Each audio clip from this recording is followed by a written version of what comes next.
Hello student, this is Dr. Shweta Bagde, Assistant Professor, Department of Education B.Ed in Graduate School College for Women, Jamshedpur. हमने last lecture में quartile deviation के बारे में पढ़ा है, जिसमें उसकी मीनिंग, डेफिनेशन देखी है और अनग्रुप डेटा के लिए कैलकुलेशन देखा था for odd number off score. आज हम उसी को आगे बढ़ाते हुए इवन नंबर ऑफ स्कोर के लिए किस तरह से कैलकुलेशन करेंगे क्वार्टाइल डेविएशन, वो देखेंगे। आज का टॉपिक है calculation of quartile deviation for ungroup data, अवर्गीकृत आंकड़ों से चतुर्थांश विचलन की गणना, for B.Ed semester 3 paper 9 assessment for learning unit 5। एक बार रिवाइज कर लेते हैं कि हम क्वार्टाइल डेविएशन निकालने के लिए कौन सा फॉर्मूला यूज़ करते हैं। तो फॉर्मूला हम यूज़ करते हैं Q इक्वल टू Q या QD, कुछ भी लिख सकते हैं हम यहाँ पे। Q equal to Q3 minus Q1 divided by 2, जहाँ पे Q है क्वार्टाइल डेविएशन, चतुर्थांश विचलन, Q3 है थर्ड क्वार्टाइल, तृतीय चतुर्थांश, Q1 है फर्स्ट क्वार्टाइल, प्रथम चतुर्थांश। यहाँ पे Q1 निकालने का फॉर्मूला होता है n+1/4th टर्म और Q3 निकालने का फॉर्मूला होता है 3 × n+1/4th टर्म, जहाँ पे n total number off score या प्राप्तांकों की संख्या होता है। ये हमने लास्ट लेक्चर में देख लिया था। अब हम क्वेश्चन करेंगे जिसमें प्राप्तांकों की संख्या इवन नंबर होगी। Calculate quartile deviation from the following ungroup data, निम्नांकित प्राप्तांकों का चतुर्थांश विचलन ज्ञात कीजिए। तो हमारे पास क्वेश्चन दिया गया है, सीरियल नंबर 1 to 10 है, मतलब 10 हमारे पास स्कोर्स हैं जो हैं 16, 13, 18, 17, 20, 19, 21, 17, 22 एंड 12। सबसे पहला काम हमारा यह है कि इसे असेंडिंग ऑर्डर में जमाना है, बढ़ते क्रम में। तो हमने इसे बढ़ते क्रम में जमा लिया है।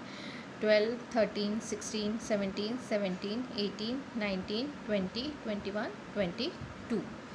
कहते हैं फार्मूला जो हमारा यूज़ होता है वो है Q equal to Q3 minus Q1 divided by 2।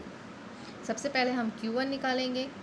Q1 निकालने का फॉर्मूला अभी हमने देखा n+1/4 टर्म, जहाँ पे n की वैल्यू क्या है, नंबर ऑफ स्कोर कितने इसमें 10। तो 10 की वैल्यू इस फॉर्मूले में पुट करेंगे।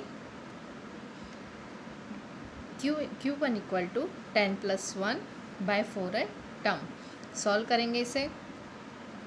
11/4 टर्म डिवाइड करेंगे। Q1 इक्वल टू हमको मिल गया 2.75 टर्म। अब हमको सेकंड टर्म पता है, थर्ड टर्म पता है, लेकिन 2.75 टर्म अब ये निकालना है हमको। तब ये कैसा होगा, ये हमको देखना है आज। ये यहाँ पे 2.75 क्या हुआ, मतलब सेकंड और थर्ड टर्म के बीच में कहीं पे ये होगा, मतलब सेकंड और थर्ड टर्म के। तो अब इसको किस तरह से कैलकुलेशन करेंगे ये देखते हैं। सबसे पहले हम ये करेंगे कि पहला हमारा 2.75 टर्म है, तो क्या करना है, सबसे पहले 2 तो फुल है तो वो सेकंड टर्म ले लिया पूरा, सेकंड टर्म प्लस पॉइंट के बाद जो चीज़ है, जो भी हमारे पास है पॉइंट के बाद जो भी संख्या है उसको लिखेंगे 0.75। फिर ब्रैकेट में सेकंड है 2.75 है, मतलब 2 के बाद और थर्ड के अंदर का है ये टर्म, तो third term minus second term ये कर देंगे। जिनके बीच क्या होगा, जैसे 2.75 है तो ये जो 75 है वो तो हमने यहाँ पे रख दिया 0.75 into third term minus second term. अगर यहाँ पे 4.75 होता तो यहाँ हो जाता 4 टर्म प्लस 0.75 और यहाँ हो जाता 5th term minus 4th term. तो इस तरह से हम इसका कैलकुलेशन करेंगे। यही एक चीज़ अलग होती है इवन नंबर ऑफ ग्रुप के लिए। अब यहाँ पे सेकंड टर्म क्या है हमारा 13, थर्ड टर्म क्या है हमारा 16। तो यहाँ पे ये पुट कर देंगे हम। सेकंड टर्म की वैल्यू 13 प्लस 0.75, थर्ड टर्म की वैल्यू थी 16 माइनस 13। इसे सॉल्व करेंगे। 13 प्लस 0.75 माइनस के 3 आया, 3 का इंटू करेंगे।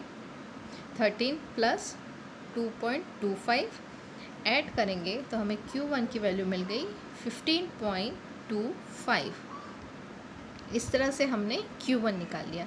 अब इसी तरह से हम जब Q3 का फॉर्मूले से करेंगे, Q3 का फॉर्मूला हमारा क्या होता है, Q3 equal to 3 × n+1/4 term. n की वैल्यू हमें पता है 10 है, फॉर्मूले में पुट कर देंगे। 3 इंटू 10 + 1 बाय 4 है टर्म। इसको हमने अभी सॉल्व किया था पीछे के Q1 के लिए, तो हमको मिला था 2.75। 2.75 को 3 से इंटू कर दिए तो हमको मिल गया 8.25 8.25 टर्म। तो अब क्या करना है हमको, इसको भी उसी तरह के फॉर्मूले से यूज़ करना है। तो हो जाएगा 8 टर्म प्लस 0.25 ब्रैकेट में आएगा, इसके बाद वाला कौन सा होगा टर्म, 9 टर्म। तो 9 टर्म माइनस 8 टर्म,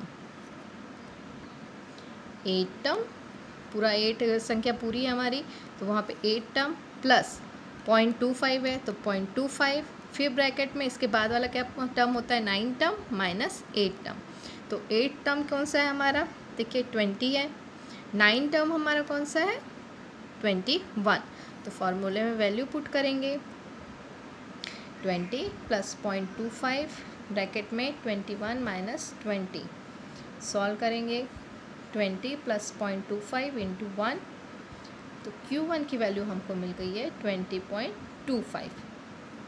इस तरह से हमने Q1 और Q3 की वैल्यू ज्ञात कर ली है।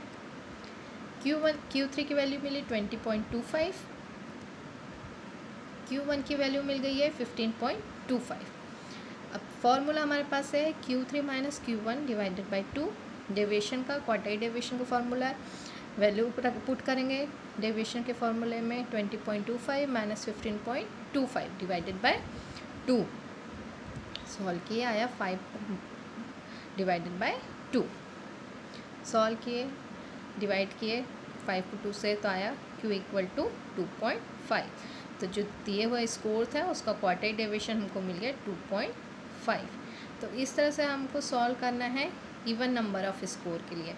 जैसे आपका अगर Q1 की वैल्यू आ गई आपका 6.25 टर्म, तो आप क्या करेंगे 6 टर्म प्लस 0.25 और ब्रैकेट में क्या हो जाएगा उसके 6 के बाद वाला टर्म 7 टर्म माइनस 6 टर्म। तो इस तरह से करके आप Q1 या Q3 जो भी वैल्यू आपको निकालनी है वो आप निकाल सकते हैं और इस तरह से कैलकुलेशन करेंगे। जब Q1 और Q3 की वैल्यू मिल जाएगी तो सिंपल है, बस फॉर्मूले में पुट करना है हमको और उसको सॉल्व करना है। आगे के लेक्चर में हम जो ग्रुप डेटा होता है उसके लिए किस तरह से सॉल्यूशन होगा क्वार्टाइल डेविएशन का वो देखेंगे। आपको एक प्रैक्टिस के लिए क्वेश्चन दे रहे हैं, calculate quartile deviation from the following ungroup data, निम्नांकित प्राप्तांकों का चतुर्थांश विचलन ज्ञात कीजिए। डेटा है हमारे पास 24, 23, 12, 14, 17, 18, 16 और 20। तो नंबर ऑफ स्कोर भी इसमें इवन है, 8 नंबर ऑफ स्कोर है। तो आपको इससे सॉल्व करना है, Q1 निकालना है, Q3 निकालना है, फिर फॉर्मूला पुट करके क्वार्टाइल डेविएशन निकालना है। आज का लेक्चर यहीं तक के लिए है। Thank you.